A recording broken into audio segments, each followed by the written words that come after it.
Análisis de resultados, escrutinio final y trabajo legislativo. De eso hablaremos este día en República.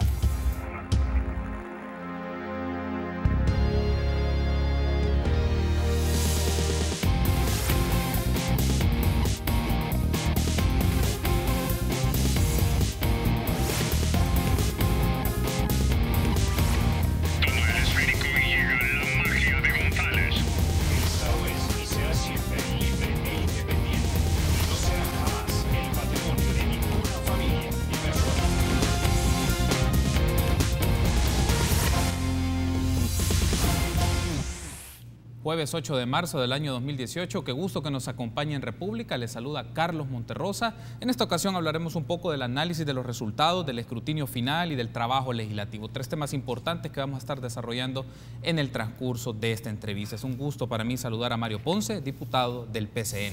Buenos días, Carlitos, y un saludo muy especial a todos nuestros amigos televidentes, en especial a mis amigos de todo el departamento de Cucatlán, Cojutepeque, Candelaria, San Ramón, Analquito y Oratorio de Concepción, San Pedro, Perulapán, todos los 16 municipios que han sido, me dieron la oportunidad de seguirles representando dignamente en la Asamblea Legislativa. Perfecto, gracias por estar con nosotros y también está con nosotros Norman Quijano, diputado del Partido de Arena. Buenos días, diputado, bienvenido. Buenos días, Carlos. Buenos días, amables televidentes. Gracias por la invitación. Un saludo y un abrazo, pero fundamentalmente a todos esos compatriotas que están trabajando aún en el escrutinio y que se están sacrificando. A todos, de todos los partidos. Justamente vamos a hablar un poco de eso, del escrutinio final, cuál es la postura de ambos partidos ante la situación, un poco lo que ha generado este error humano que mencionó el representante de Smartmatic entre el escrutinio final y las expectativas que se tienen al respecto. Eso lo veremos un poco más adelante, pero me gustaría que iniciemos un poco con una lectura inicial de ambos partidos sobre los resultados electorales. Ya están por lo menos el 100% de actas escrutadas o casi el 100% del escrutinio preliminar, y los votos de Arena y el PCN al nivel legislativo, en el caso de Arena 823.000, más de 823.000, y el PCN 209.000, pero pone una configuración legislativa en donde en el caso del PCN, diputado Ponce, posiciona al PCN ya con la expectativa de tener 9 diputados. Mira, gracias a todo el pueblo salvadoreño que está creyendo en esta fuerza política, que está resurgiendo poco a poco. Venimos de menos a más y de hecho este es un reto, es una enorme responsabilidad para los electos en esta legislatura 2018-2021 para que puedan de alguna manera demostrar junto a este servidor el amor por El Salvador, para tratar de salir al encuentro de aquellos grandes problemas que tiene el país en materia de desempleo, de inseguridad, de poco crecimiento o lento crecimiento que no nos permite de alguna manera despegar y no nos permite que nuestra economía crezca. Le apostemos al Salvador antes que a los intereses partidarios o a los intereses particulares de grupos o de personas. Diputado Quijano, me gustaría saber también un poco la primera lectura que el Partido Arena hace de los resultados electorales, resultados favorables para el partido a nivel municipal, pero también a nivel legislativo, y con una estimación de 39 diputados, un número relevante en la Asamblea Legislativa porque marca la pauta de la agenda y del trabajo de las negociaciones que se van a realizar en los próximos 3 años. Sí, bueno, bendito sea Dios y a los compatriotas. Hemos crecido en número de diputados, gobiernos locales que hemos también ganado. Debemos de asumir esto con mucha responsabilidad. Estamos en un año preelectoral. Debemos de asumir el compromiso que vamos a cumplir nuestra agenda legislativa, y debemos de tener en mente también que no crecimos en el número de electores. Es decir, hay que ver los números fríos. Bajamos 55.000 votos con relación a la elección del 2015. Con esto no le quiero retar mérito a lo que hemos ganado. Las victorias se consiguen a través de diversas formas. El FMLN bajó 300 y pico de mil votos con relación al 2015. Significa esto que nosotros, como actores políticos, tenemos que asumir el compromiso de mejorar la imagen que tenemos ante la sociedad. Y estoy hablando de todos nosotros los actores políticos. Y la sociedad también tiene que ser siempre crítica, pero también tiene que saber ver con lupa el bueno o el mal desempeño. No todos somos malos en la política. Entonces yo creo que es importante el mensaje que nos han enviado los salvadoreños. Eso es relevante porque la discusión era sobre estas elecciones. Una de las preocupaciones que generaba, por lo menos una de las estimaciones que tenían analistas, personas que ven la observación electoral, es que íbamos a tener una baja participación electoral respecto a las elecciones anteriores, y todavía no están los datos finales, pero se tiene esa estimación que entre el 35 y 40% de las personas fueron a votar, de poco más de 5 millones de personas que podían hacerlo. También, ¿cómo lee el PCN en esto, diputado Ponce, que puede ser una asamblea legislativa configurada con baja representatividad? Cuando quiero decir baja representatividad es que pocas personas fueron a votar. Entonces, ¿qué le significa también eso a los partidos políticos para la búsqueda de entendimientos, de acuerdos y en función también de las demandas populares? Mira, en primer lugar, yo creo que la población de alguna manera estaba decepcionada de todo lo que se le ofreció, obviamente, y no se le ha cumplido. Parte de eso creo que es uno de los motivos por los cuales no salió a votar. Pero también ahí sumémosle los 195.000 salvadoreños que obviamente tenían DUI vencido y no los dejaron emitir el sufragio. Ese es otro, digamos, factor que hay que considerar dentro de este proceso, porque de hecho estaban inhabilitados para poder emitir el sufragio. Luego, algunos problemas que se dieron en las juntas receptoras de voto. Varios partidos tuvimos problemas. Te voy a decir, hoy pasamos una situación bastante difícil en el caso del Partido de Concertación Nacional con relación al Departamento de la Libertad, Aguachapán, La Unión, Cuscatlán y otros departamentos, a donde las credenciales que se nos entregaron no eran realmente las que de las personas que se habían capacitado, y muchos centros de votación se abrieron tarde. Voy a poner a manera de ejemplo. Hubieron centros de votación en mi departamento, para ser concreto, en San Pedro Perulapán, que se vinieron abriendo tipo 8:30, 9 de la mañana, porque alguien vino, se tomó el centro de votación y no dejaba entrar a los representantes del PCN y de otros partidos. Tomó control del centro de votación sin ser autoridad, digamos, nombrada por el Tribunal Supremo Electoral para poder tomar esa actitud. Entonces, mucha gente hizo cola y al final se aburrió, se regresó a la casa y ya no regresó a votar. Eso no sé si fue una situación aislada, no sé si se dio en la capital, pero yo puedo dar fe de mi departamento. Creo que hay que seguir analizando estos resultados con mucha lupa, en la que debamos de entender el mensaje que han enviado los salvadoreños, los que no fueron a votar. Los que no fueron a votar y los que anularon su voto. Porque aquí tenés que ver, por ejemplo, el descontento se expresa a través de las frases puestas en la papeleta de votación. Entonces, o emitiendo el voto, anulando el voto. Bueno, ya que lo menciona, diputado Ponce, estamos hablando de una estimación de poco más de 200.000 votos abstenciones o votos nulos, y eso no es nada despreciable, y un mensaje está dando un segmento de la población que cree en las elecciones, pero no cree en los partidos políticos, porque el hecho de ir y tomarse el tiempo de llegar a la urna, marcar de la forma que lo hicieron o el mensaje que pusieron, pero el significado de un voto nulo está mandando a las personas un tipo de interpretación de por qué es esta falta de conexión hacia los partidos políticos o la expresión partidaria actualmente. Esa es la expresión que obviamente, ese tipo de situaciones son las que tenemos que analizar, y analizar todos los partidos políticos. Los partidos políticos tenemos la oportunidad de reivindicarnos, de empezar a hacer las cosas como Dios manda y como la ley manda. Ya debemos de dejar a un lado los intereses personales, particulares, o que creen que, por ejemplo, el pueblo les da la potestad de representarles y ocupan el cargo de representante del pueblo para cosas eminentemente personales. Debemos de enderezar esta situación, y la credibilidad se debe empezar a construir a partir de esta legislatura. Los partidos políticos son instituciones conformadas por ciudadanos.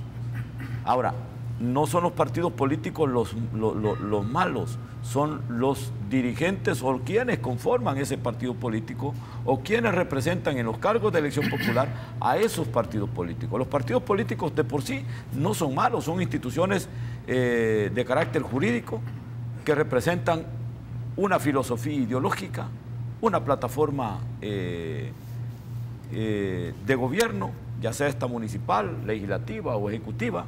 Por lo tanto, no deben de ser los partidos los desprestigiados, deben de ser las personas que hacen mal uso de la política en función personal o particular. Tenemos que hacer una pausa, pero al regresar me gustaría tener sus valoraciones, diputado Quijano, sobre la lectura que el partido hace de los votos nulos. Y me llamó mucho la atención la frase que usted dijo: no hay que hacer una gran expectativa si Arena bajó en votos, 55,000 votos. Entonces eso es importante, hacer esta lectura, cómo el partido asimila e interpreta estos aspectos. Regresamos.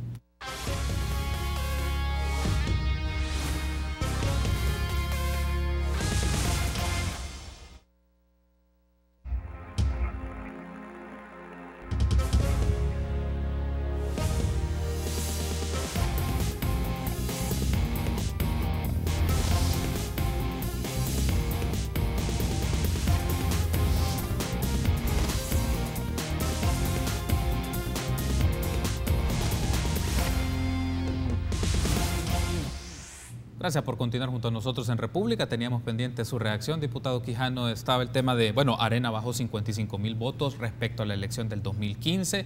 No hay que tomar esto con tanta algarabía, ni tampoco porque el domingo en la noche se prestó a decir, bueno, le pegamos una arrastrada, fue otro término el que se utilizó, al FMLN y eso puede prestarse a generar una construcción de triunfalismo sin tener en cuenta las cifras, sin tener en cuenta el contexto. ¿Cómo lo analiza usted ya en términos un poco más fríos?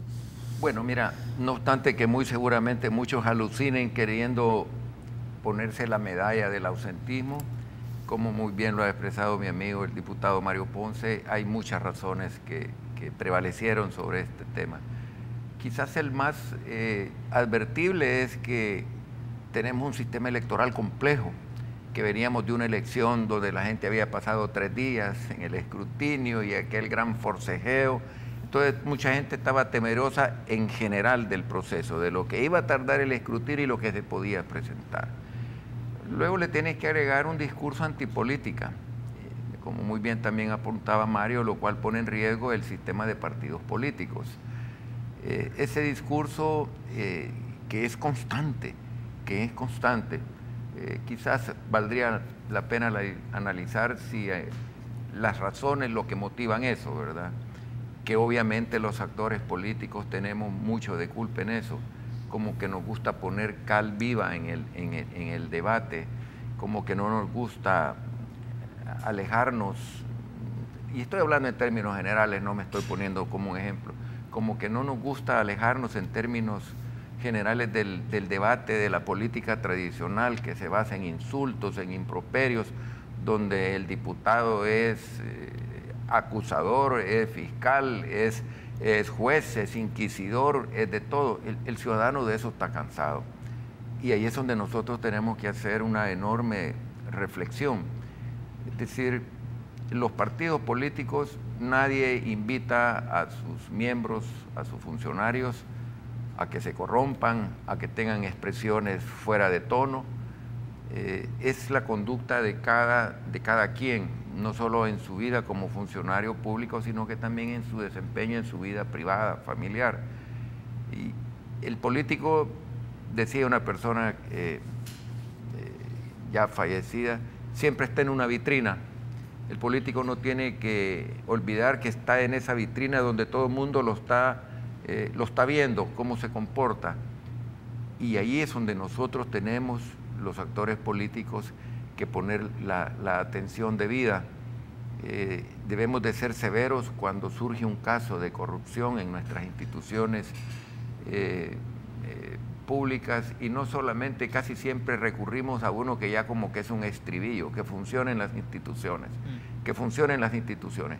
Todo ese tipo de cosas, al final la gente dice, bueno, pero si sabemos que tenemos una institucionalidad débil, entonces significa que esto va a quedar impune. La corrupción no debe ser rentable, Carlos, para nadie.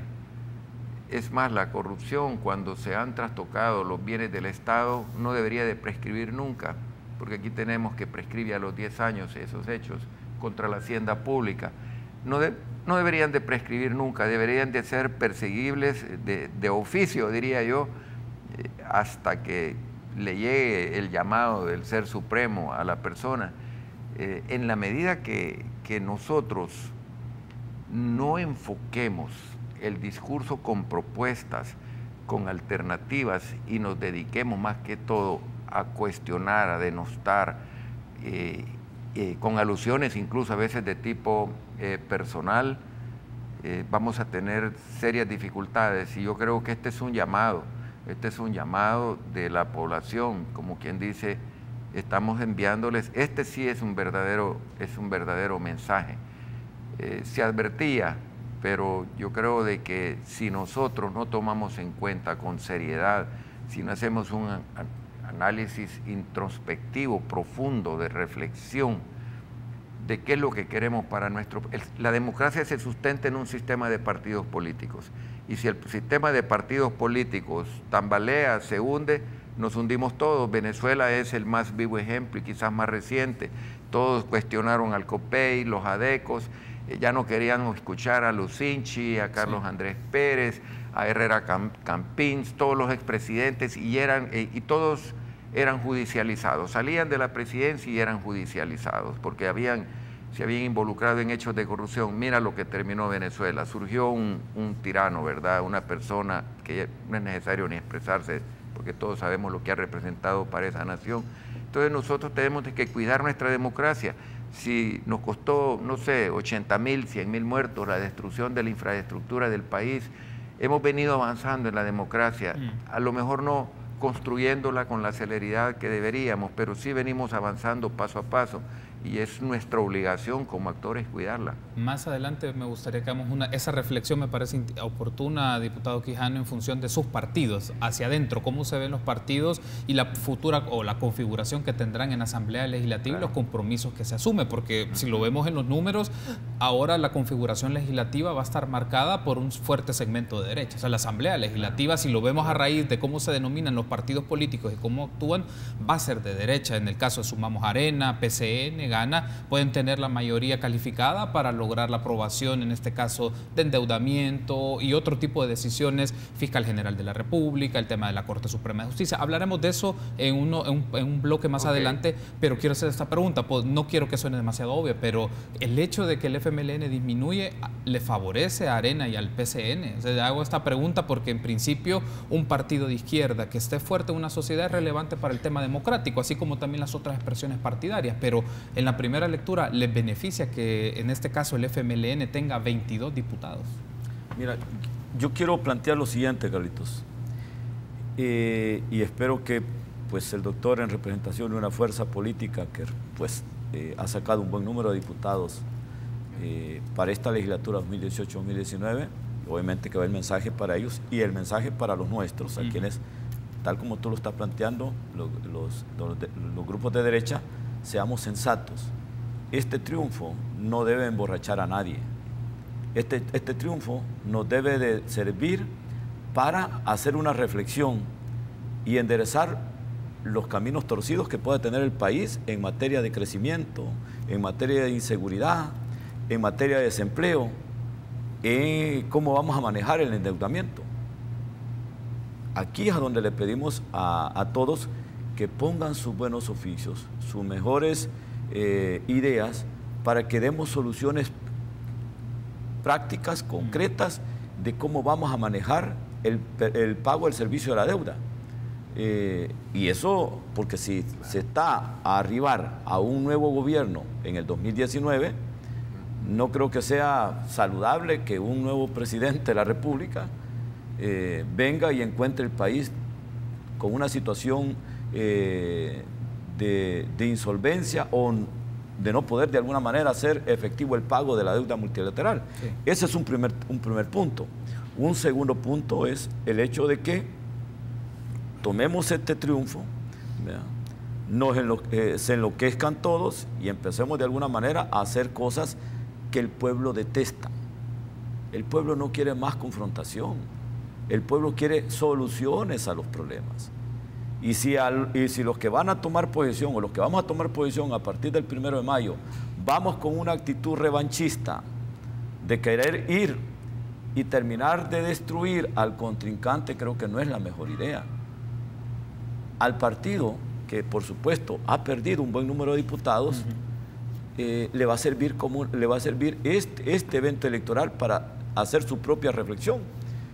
Ellos tienen que de alguna manera la oportunidad de reivindicarse y empezar a enderezar algunas cosas o a arreglar o a ordenar algunas situaciones que no se han venido dando. Por ejemplo, se le está cobrando a la población una contribución especial para las medidas extraordinarias. La gente no está viendo, no está sintiendo la seguridad.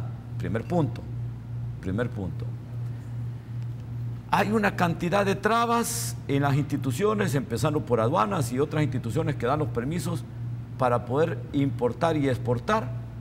Pareciera que instituciones de gobierno que deberían de ser facilitadoras obstruyen a través de trámites engorrosos las exportaciones e importaciones del país, importaciones de materia prima y exportaciones de nuestros productos, perdiendo nichos de mercados importantes y no tenemos chance de poder avanzar y conquistar mercados nuevos.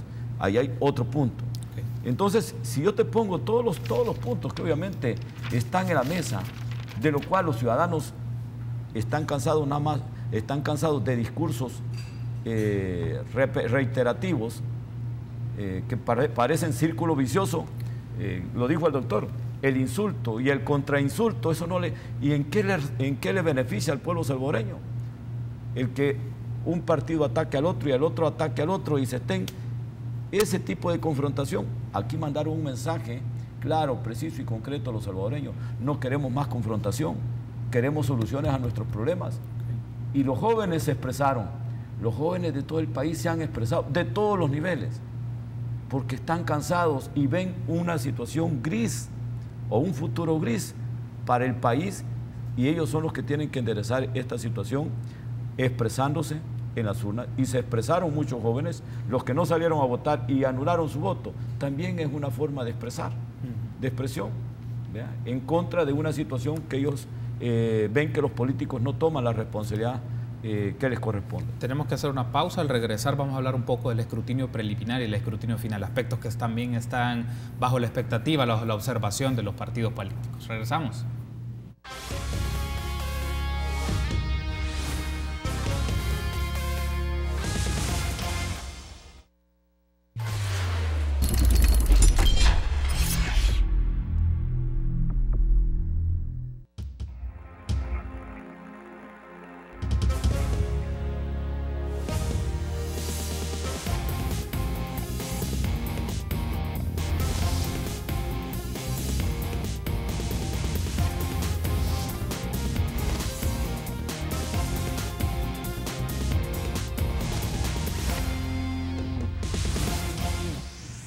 Gracias por seguir junto a nosotros en República. En este bloque de la entrevista o en este segmento lo haremos un poco sobre el escrutinio preliminar y final. Hablaremos con nuestros invitados, pero antes les pido que escuchemos las declaraciones de Ana Guadalupe Medina, magistrada del Tribunal Supremo Electoral, que nos da su postura sobre ese convenio que tuvo el Tribunal Supremo Electoral con la empresa Smartmatic, la encargada del procesamiento de los datos. Escuchemos. Para eso contratamos una empresa que es Smartmatic. Nosotros no tenemos absolutamente nada que ver en eso. Precisamente vamos a deducir responsabilidades, para eso hay un contrato a través de Volpros y, como digo, vamos a revisar bien las cláusulas contractuales y ver qué es lo que procede al respecto. Pero en ningún momento estamos pensando en deponer nuestros cargos, al contrario, lo estamos haciendo con mucho empeño, con la mayor transparencia posible.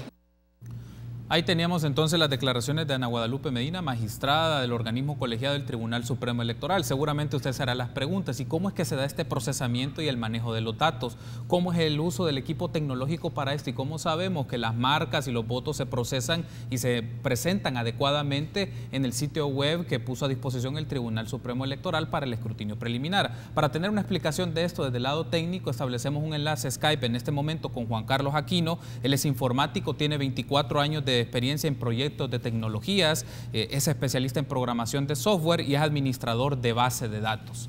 Buenos días, Juan Carlos, gracias por tomar este enlace con República. Hola, Carlos, buenos días a toda la audiencia.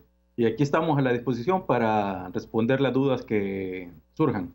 Perfecto, Juan Carlos. Un primer aspecto me gustaría que de manera muy puntual y muy clara nos puedas explicar cómo es el proceso o el manejo de los datos generados que tiene el Tribunal Supremo Electoral respecto a los votos y a las actas. ¿Cómo es ese proceso de esa información? Bueno, lo voy a hacer rápidamente. Miren, estos sistemas son bastante robustos. Vamos a decir que tienen características que se le conoce en la industria como hiperconvergencia y alta disponibilidad. Lo que ocurre es que estos sistemas son, vamos a decir, tolerantes a fallas. Lo explico rápidamente. Imagínense una moto. Una moto podría ser un sistema común que usamos en la mayoría de las empresas. Un sistema hiperconvergente es esa moto con 4 llantas. Estaríamos hablando ya de una cuatrimoto, pero además esa hiperconvergencia y alta disponibilidad le permite tener, además de esas 4 llantas, 2 llantas más, es decir, más o menos como los buses, ¿no?, que tienen llanta yoyo. Entonces tendríamos una moto con 8 llantas, es decir, son tolerantes a fallos. Esa es la infraestructura tecnológica en que están montados. Es bueno, es caro, carísimo, pero es lo que se necesita. Bien, veamos ahora qué ha pasado con el sistema. Los sistemas se componen de 2 partes. Uno, vamos a decir, el hardware, la parte sólida de los equipos, y lo otro es el software. Acá hubo una falla en el software. Una falla que se ha dicho que ha sido un script en uno de los módulos que acumula las preferencias. Ojo con esto porque se ha estado manejando en algunos medios que el error ha sido en el módulo de divulgación de datos, de resultados. Pero el director de Smartmatic decía que fue en el módulo de acumulación de preferencias. O sea, estamos hablando que no es solo en la presentación, sino en el procesamiento. Tanto es así que él mismo en esa conferencia de prensa reconoce que tuvieron que reprocesar nuevamente esos folios. Pues bien, el sistema electoral es más o menos como el cuerpo humano, que tiene diferentes sistemas. Tiene el sistema respiratorio, sistema digestivo, sistema circulatorio, N. Entonces, el sistema para el procesamiento de resultados electorales tiene un sistema que digitaliza, otro que transmite, otro que procesa y uno que divulga los resultados. Hay otros intermedios ahí, pero bien. Acá el error tal parece, por lo que han comentado, porque lo han hecho muy mal, no hay nada escrito, no hay un boletín técnico que diga, que describa el error, que describa el diagnóstico y que describa bien la solución. Eso no está.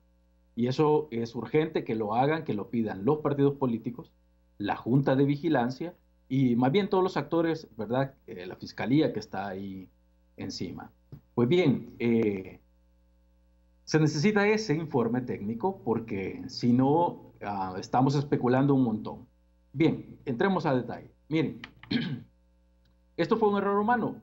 Sí, es un error humano, el software lo hacemos humanos, pero no es un error de un programador. A los programadores generalmente le caen siempre los coscorrones, ¿no? Pero el software lo construimos un equipo de profesionales.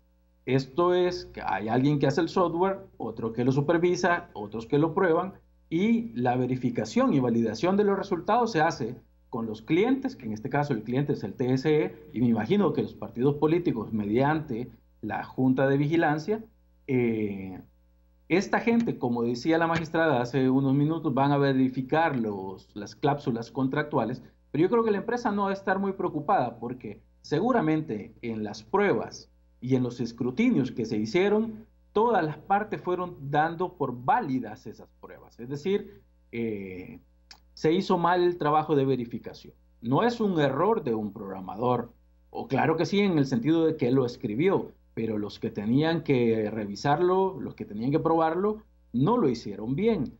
Lo vimos en la conferencia de prensa del magistrado presidente. Él dice, no, si es bien fácil, solo tiene que agarrar las actas y empezar a sumarlas. Y él mismo, ustedes pueden oír esa conferencia, él mismo explica cómo se debe de corroborar los resultados.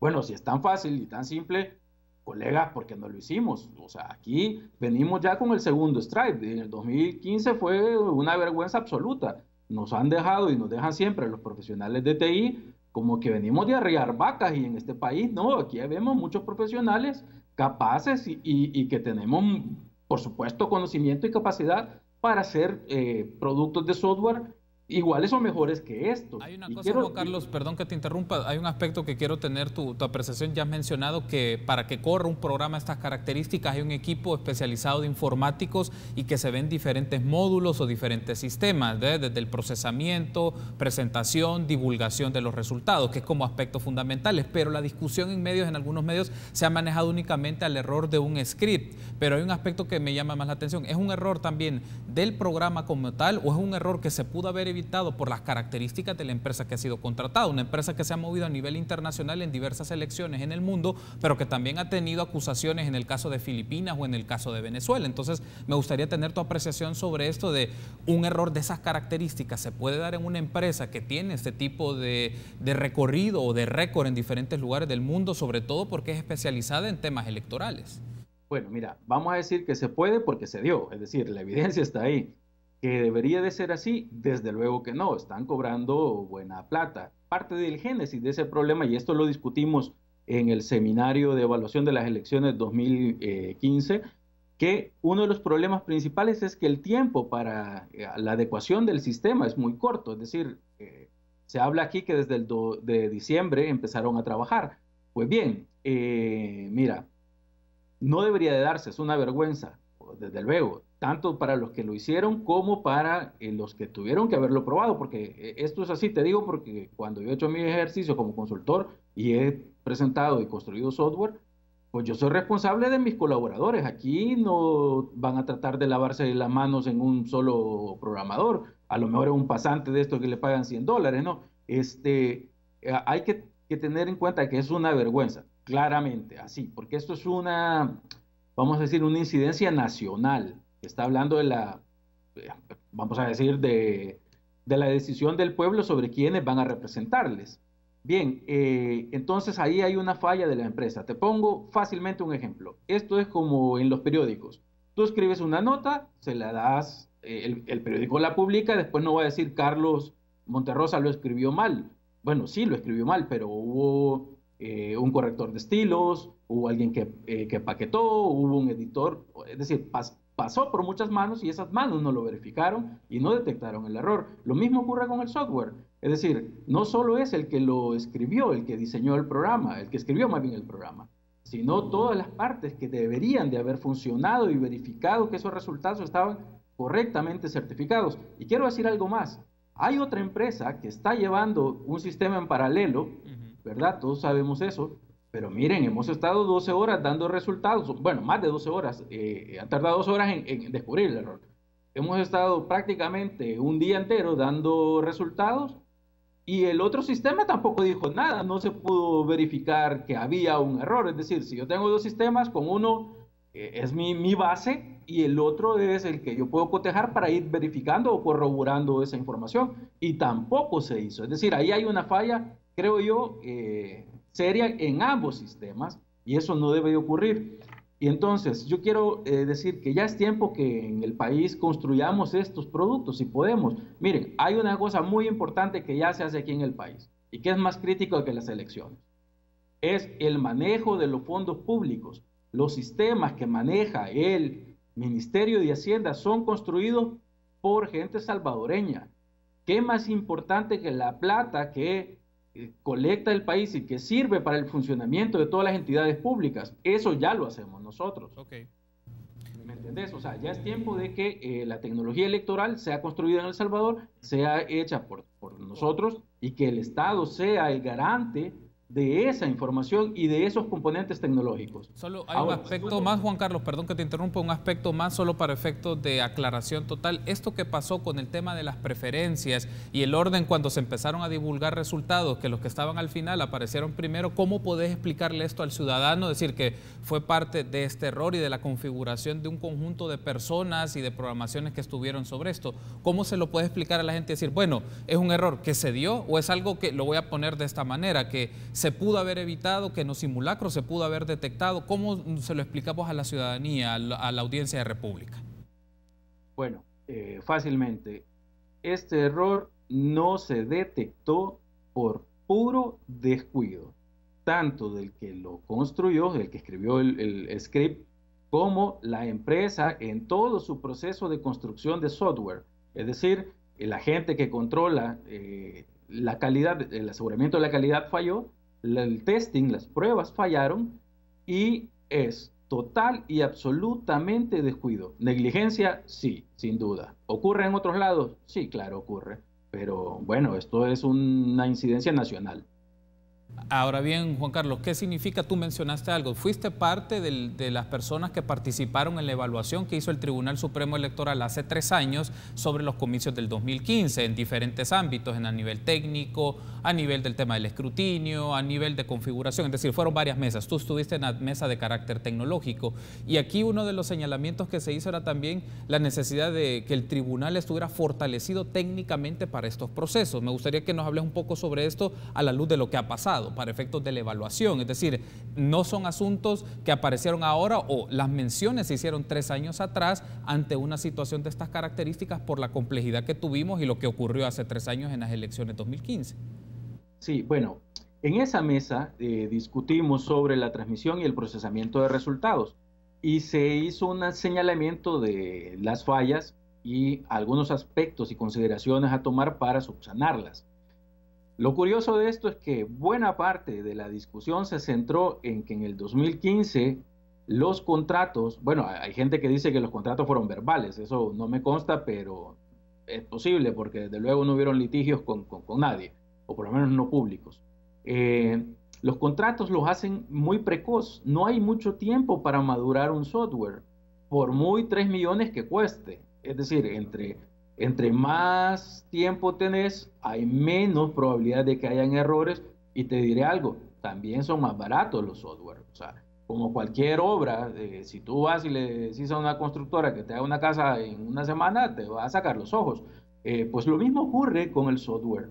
Entonces, eso fue uno de los principales. Lo otro es que se incorporara a más cuerpo técnico. Es que, lo reitero, en el país sabemos muchos profesionales. Yo te digo, colaboro en la maestría de arquitectura de software ya como de 10 años y ahí ha desfilado y desfila un montón de profesionales que le llevan la información a empresas transnacionales y nacionales muy fuertes. Aquí tenemos gente bastante competente. Entonces, lo que el tribunal tiene que hacer es abrir las puertas, abrir un concurso, vamos a decir, si quieren, más o menos gratis, que exoneren por 10 años a los profesionales que trabajemos construyendo el nuevo producto, yo qué sé, habría que ver cómo lo hace, pero en esa mesa se señalaron 18 puntos para mejora de los sistemas de transmisión y procesamiento, y muchos de esos errores todavía se han cometido. Entonces, lo que quedó claro es que la elección 2015 no hubo un escrutinio completo. Y visto lo visto, perdónenme, el escrutinio de hoy fue con pocos datos. Fue con pocos datos, porque si no, ¿cómo es posible que el departamento más importante, que es San Salvador, no detectaron ese problema? O sea, para mí, y esto es una opinión técnica, las pruebas no se hicieron con suficiente información y tampoco se hicieron concienzudamente, es decir, el protocolo de prueba para verificar y certificar los resultados no fue el correcto, o no se siguió a detalle como se había diseñado.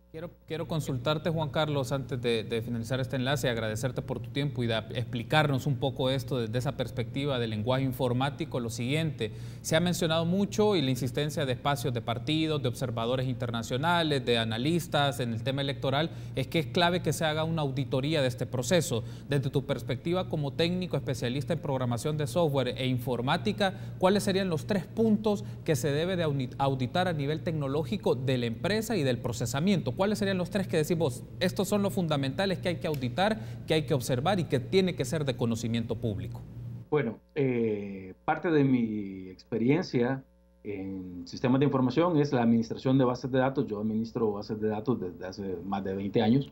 Y en la base de datos podríamos llevar la bitácora de el ingreso de esos datos, es decir, cómo se registró esa información.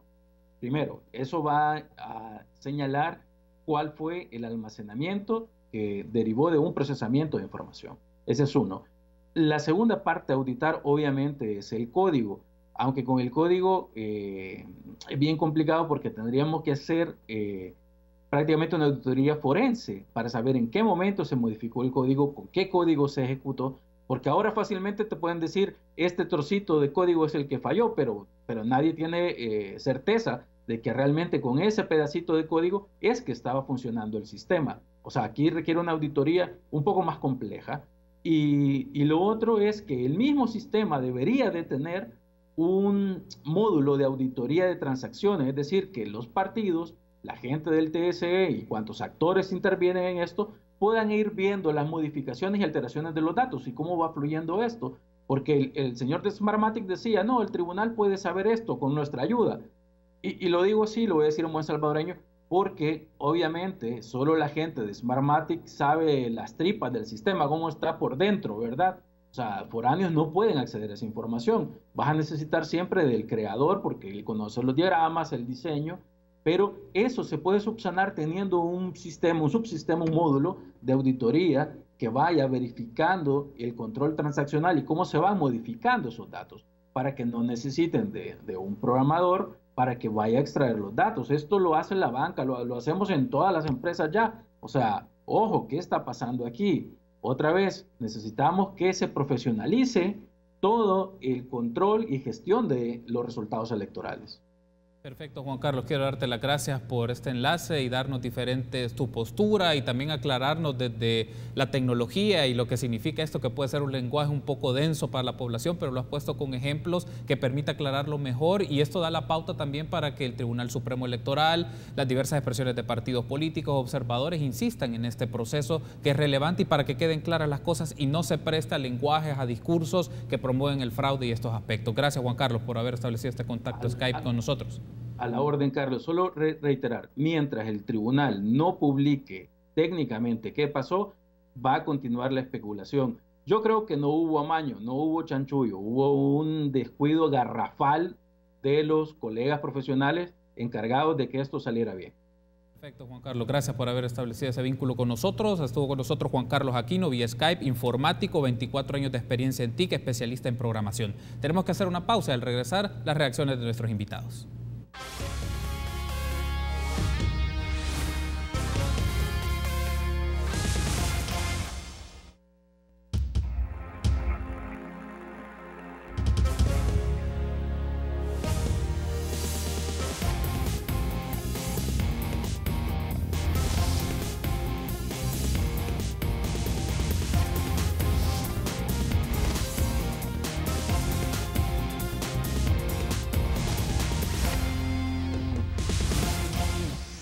Gracias por seguir junto a nosotros en República. Me gustaría tener ahora las reacciones de nuestros invitados. En el bloque anterior pues teníamos la posición de Juan Carlos Aquino, especialista en arquitectura de software, en programación de software. Me gustaría tener su reacción. Primero el diputado Quijano, luego con el diputado Ponce.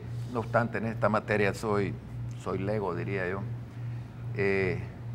Las expresiones de don Juan Carlos son sumamente preocupantes, son reveladoras. Habla de descuido garrafal, habla de negligencia, y quizás primero felicitarlo porque se logra entender con bastante facilidad, repito, no obstante no es un conocedor uno de la materia, pero yo consideraría esto como algo grotesco, así lo calificaría, grotesco. Hemos venido perdiendo credibilidad en las elecciones, desde la presidencial del 2014, que entiendo que fue la misma empresa que se les cayó el sistema y que cuando volvió los números habían cambiado. Ya este servidor ya no estaba liderando la presidencial. En el 15, pues, ni qué decirlo, uno se pregunta, ¿y cómo es posible que esta empresa, ustedes me han explicado que no fue por la LACAP, fue en Volpros y que fue la única que compitió, pero deberían de haber, y entiendo que existen, mecanismos para que esta empresa, a mi juicio, ha perdido toda la credibilidad. Ha venido a jugar con las ilusiones, con los sentimientos, con las esperanzas de muchos jóvenes que se atrevieron a participar. Y voy a hablar especialmente porque me imagino que también fue en La Libertad. Voy a hablar de los jóvenes con los cuales competimos palmo a palmo, los 24 aspirantes de Arena, y que la primera lista que apareció era totalmente contraria a la otra. por supuesto que despierta sospecha, por supuesto que despierta sospecha. Eso es delicado. Yo tuve la oportunidad de hablar con algunos jóvenes de nuestro partido que estaban y que estaban ya recibiendo felicitaciones de sus padres, de sus amigos, hasta de Estados Unidos, y de repente 3, 4 horas después la cosa cambia. No se puede jugar en esa forma. Yo a través de mis redes sociales he pedido que si tenemos que repetir el escrutinio, voto a voto, marca a marca, lo tenemos que hacer.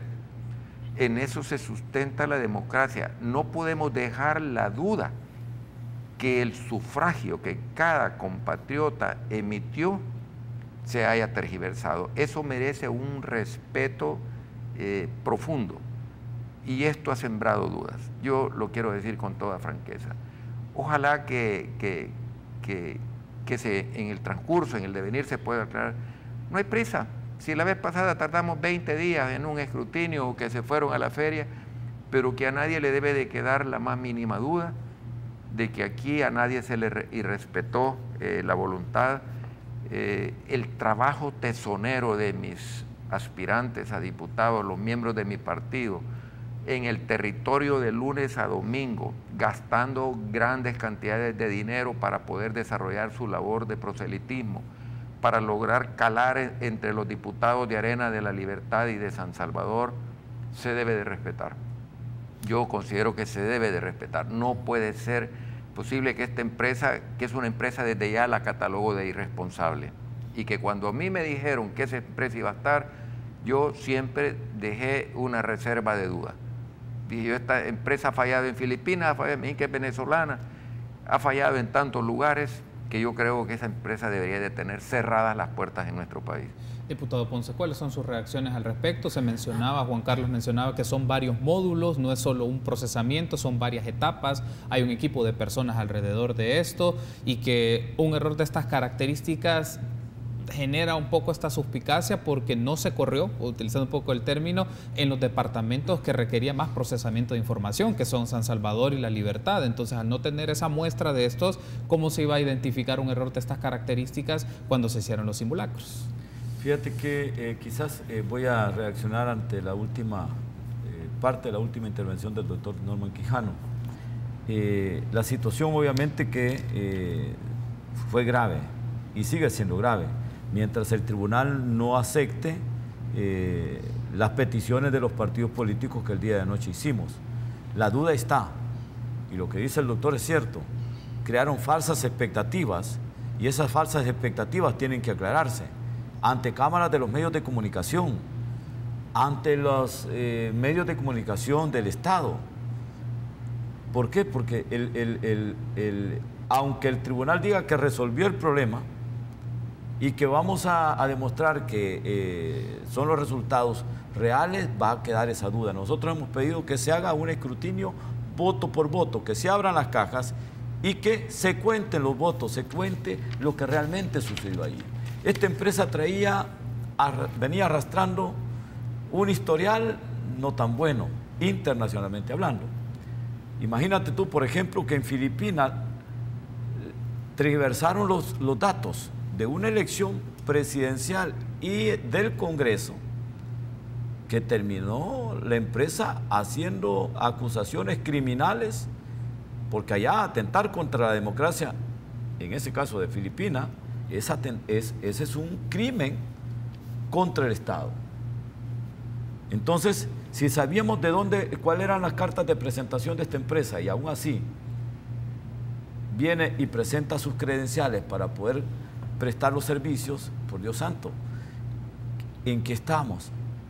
Habían otras empresas interesadas en participar. Lastimosamente, el tribunal tuvo que haber buscado otros mecanismos.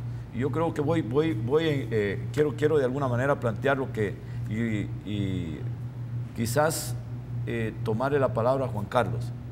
Este país tiene buenos ingenieros en informática, empezando por él, que muy claramente explicó cosas bastante difíciles para muchos salvadoreños que lo hemos entendido de forma fácil. Si nosotros tuviéramos un tanque o digamos, o un banco de profesionales de la talla de Juan Carlos y de otros profesionales que tienen el mismo nivel, ya tuviéramos construido nuestro propio software en el Tribunal Supremo Electoral. Y ya lo dijo, miren, nosotros tenemos un número de profesionales, una buena cantidad de profesionales que le damos servicios al Ministerio de Hacienda, a la banca de este país, todos los servicios en línea que tiene la banca son construidos por salvadoreños. Entonces uno dice, bueno, ¿y por qué tenemos que dar los impuestos de los salvadoreños a una empresa que su carta de presentación es generar fraude, es crear desconfianza en la población que deposita su sufragio votando por una opción y termina de alguna manera creando una situación de incertidumbre? Me han mencionado ambos y coinciden en esto, de preferencia que se abran las urnas y se cuente voto por voto. Ahora que estamos en etapa del escrutinio final, pero me surge esta pregunta, ¿basta con las actas? ¿No será necesario o no es necesario solamente con las actas? Lo parto por esta idea, porque cada partido tiene un acta y es como, digamos, su respaldo al momento de ver y configurar, donde puede existir cierta desaveniencia o la duda sea generalizada entre los partidos, pues considerar esta situación, pero con las actas ¿no consideran ustedes que es suficiente para efectos de un escrutinio final que dé claridades y donde se identifiquen algunos fallos o los ajustes que sean necesarios hacer, diputado Ponce? No. Y fíjate que el día de anoche terminamos todos los partidos políticos, acompañados por supuesto de la Junta de Vigilancia, con el colegiado del Tribunal Supremo Electoral hasta por las 9:30, un poco 9:45. Hicimos la petición todos los partidos políticos, pero sentimos que el presidente del tribunal está de alguna manera resistente a no acceder a que se cuenten los votos. No estoy hablando del resto de los magistrados. Saben el grave daño que le han hecho al sistema democrático. De hecho, el tribunal ahorita se va a convertir en una de las instituciones con menos credibilidad si no le dan resultados transparentes a la población. Y voy con la pregunta que tú me haces. ¿Cómo es posible, por ejemplo, que en un acta te sumen, voy a partir del hecho donde van las coaliciones, por ejemplo, te diga el partido A tantos votos, el partido B tantos votos, que van coaligados, y abajo te pongan votos totales de la coalición, tantos, más los votos de allá, más los votos del partido A, más los votos del partido B. Entonces uno dice, bueno, y no te cuadra. Y ayer le dijimos al tribunal, mira, no pueden darle ustedes esa potestad a un empleado del Tribunal Supremo Electoral que está digitando y que cuadra, él lo cuadra a la fuerza. No puede ser. Entonces, si tú tienes una inconsistencia en un acta, ¿cómo podés de alguna manera entender qué es lo que quiso transcribir quien estuvo llenando el acta en el escrutinio de la Junta de Receptora de Votos? Anda a abrir la caja, porque ahí está la verdad. Y la verdad te la van a dar los votos emitidos por el soberano en esa urna.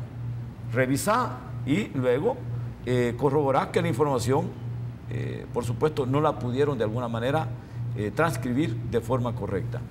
Es bastante difícil, Carlos, es bastante difícil para San Salvador, por ejemplo, y La Libertad y San Miguel, que los salvadoreños puedan de alguna manera contabilizar el voto cruzado. Para un departamento de 3 creo que no es complicado, pero para un departamento de 24, de 10, de 6, de 7, yo creo que para muchos que estuvieron en la mesa fue un dolor de cabeza. Entonces, la única salida para poder resolver este asunto es abrir las cajas. Y yo le ponía ayer el ejemplo al presidente. Mire, si usted viene y abre las cajas, de San Salvador ya estuviéramos llegando casi al 50% de los 2 días que hemos perdido.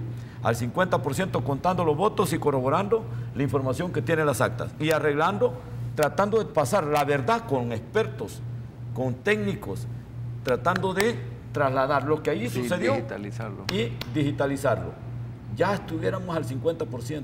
Los departamentos de 3 ya hubieran sido escrutados, ya hubiéramos firmado las actas de escrutinio final, ya estuviéramos ya en el proceso del escrutinio de alcaldes. Sí. Entonces, el punto de lo que yo le decía, y termino con esto, ¿cuánto le cuesta al Tribunal Supremo Electoral tener ocupada la Feria Internacional? Estamos alquilando como Estado, porque esa es una autónoma, la Feria Internacional.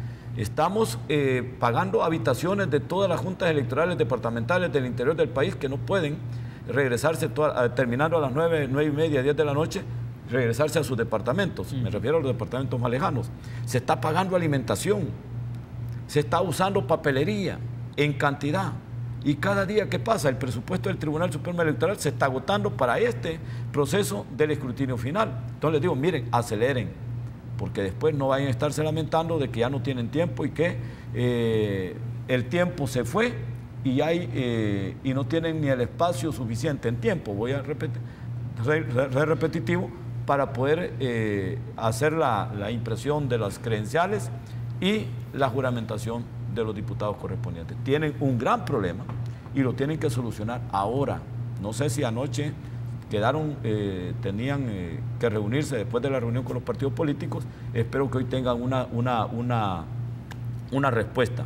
Si no tomaron decisión anoche, tienen que hacerlo ahora, porque el tiempo corre.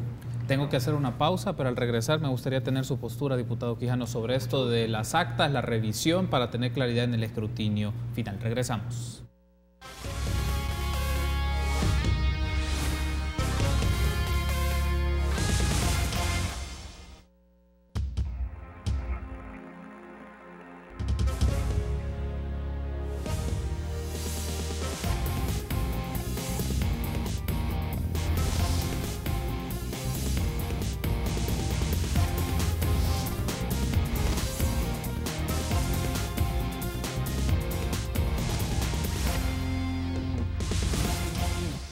Continuamos analizando en República el escrutinio final. Tenía pendiente su intervención, diputado Quijano, a raíz de todo esto, si es importante abrir las urnas, como han mencionado, voto por voto, y en algunos municipios en particular para la elección municipal y para la legislatura, o con las actas es suficiente para hacer estos contrastes y observaciones. Yo diría que sí. Sostengo lo que expresé en el anterior segmento. No podemos dejar sembrada ninguna duda en este escrutinio. Ninguna duda. Se cometió ese grotesco error por parte de esta empresa, ahora nos toca a los salvadoreños y fundamentalmente los magistrados del tribunal. Yo siempre he cuestionado la unidireccionalidad del presidente Olivo en esta materia, pero la había cuestionado en su discurso, que no era el discurso correspondiente a una persona que está al frente de una institución tan delicada, que es la que tutela los procesos electorales en nuestro país. Ahora lo veo, según lo que expresó mi colega y amigo Mario Ponce, de que un poquitito de resistencia de él para abrir.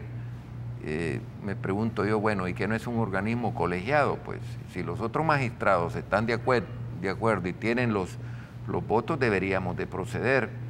Yo insisto, la Asamblea y los gobiernos locales se instalan el 1 de mayo.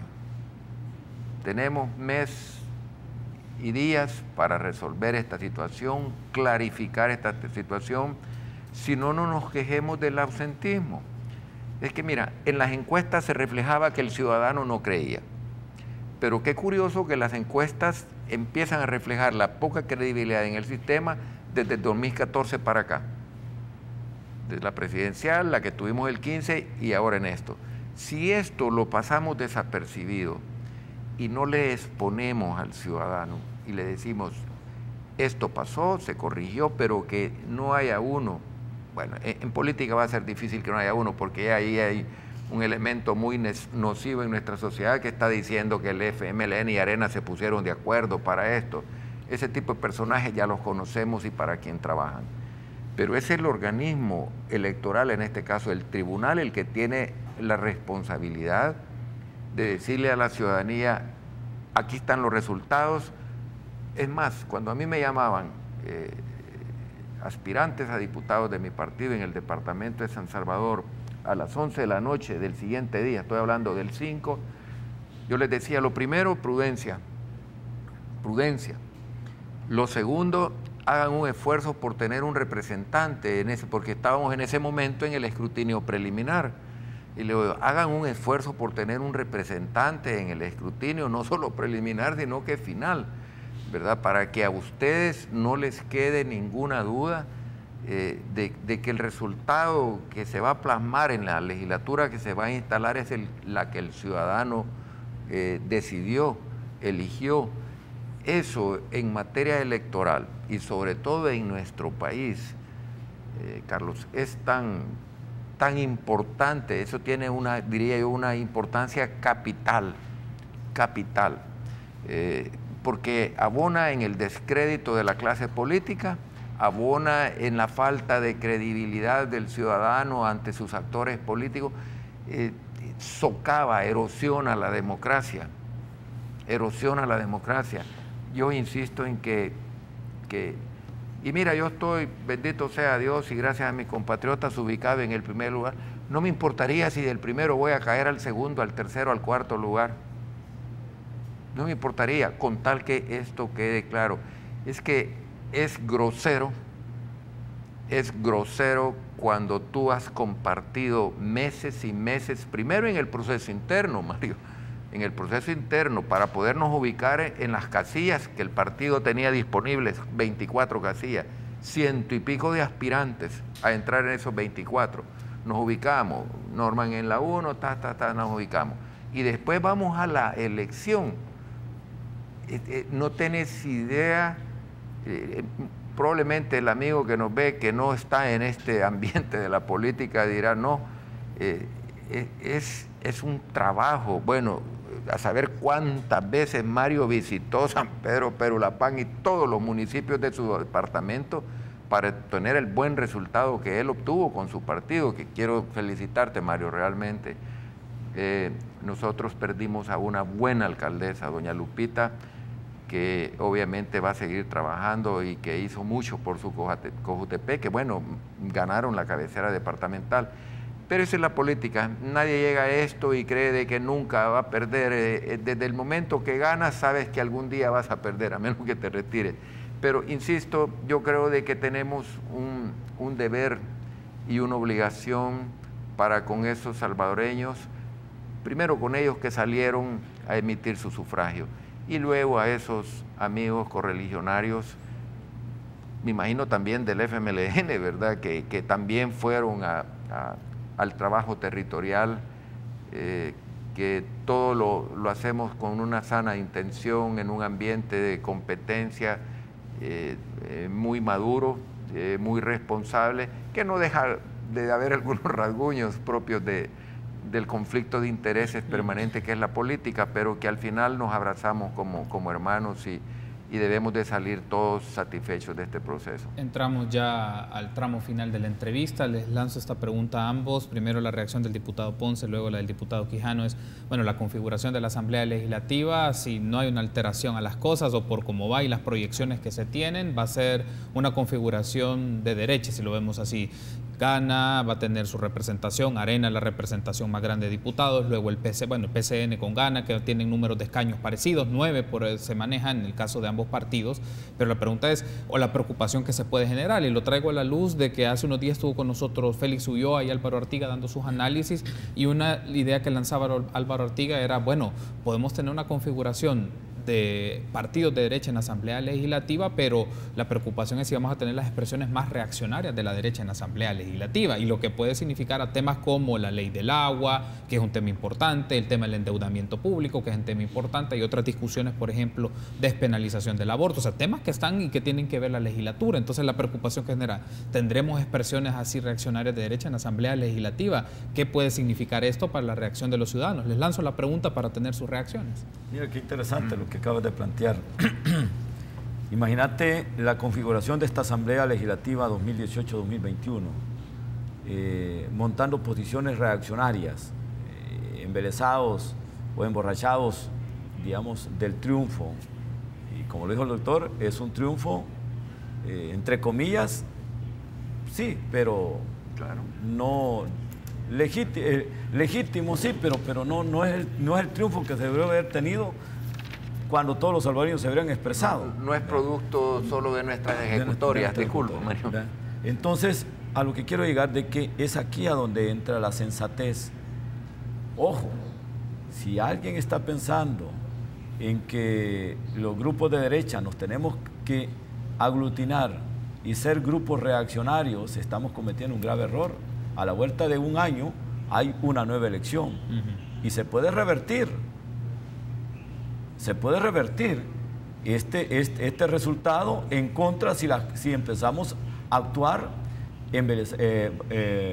políticamente, digamos, con posiciones radicales, cuando no veamos el interés país. Hoy por hoy es el interés país. ¿Será que nosotros vamos a tener la capacidad para poder resolver lo que ya tú dijiste? El tema de elección de Corte Suprema de Justicia. Magistrados totalmente independientes, abogados que no tengan vínculo partidario absolutamente para que administren justicia constitucional, porque 4 de ellos van a la sala de lo constitucional.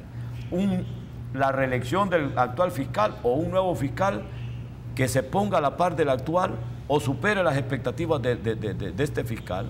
Ese es un reto para esta Asamblea Legislativa. El buscar un acuerdo político a donde podamos resolver el problema de la deuda del país, de cómo vamos a arreglar la situación del servicio de la deuda 2019, 2020, 2021. ¿Por qué? Porque los tramos de vencimiento de deuda son significativos, Carlos. Entonces, ahí te pongo esos temas. Hay temas, por ejemplo, que en el caso del aborto, por ejemplo, ese es un tema que para nosotros no va. Y lo dijimos antes y vamos a seguir siendo contundentes. Por principio, nosotros respetamos el derecho a la vida. Nosotros defendemos el derecho a la vida. Y ese tema para nosotros no va. Si alguien cree, bajo este planteamiento, que puede meter ese tema a la discusión, pues ese va a ser un tema que en nuestra agenda no está y no va a estar mañana y espero que no esté nunca. Me quedan 2 minutos, pero para finalizar con su intervención, mira, diputado. Yo estoy muy claro que tenemos un carrusel de formas para poder construir una mayoría simple. Y estoy muy convencido que en esa tesitura nosotros tenemos que obrar con mucha inteligencia. No vamos a hacer una aplanadora, eso quedó para el pasado. Tenemos que hacer un enorme esfuerzo de construir la mayor cantidad de consensos, porque eso es lo que genera la gobernabilidad en un país. Esto no es cuestión de que si nos unimos con el PCN alcanzamos lo simple, si nos unimos con Gana, si nos unimos con... De diversas formas podemos alcanzar esa mayoría simple, pero la debemos de administrar sabiamente. Si el ciudadano nos percibe, y yo pongo siempre el ejemplo del Partido Popular en España, cuando le dieron la mayoría absoluta y después se derrumbó, tan así que se rompió el bipartidismo y surgió Podemos, surgió Ciudadanos y ya no solamente es el PSOE. Aquí estuvimos a punto de romper el bipartidismo.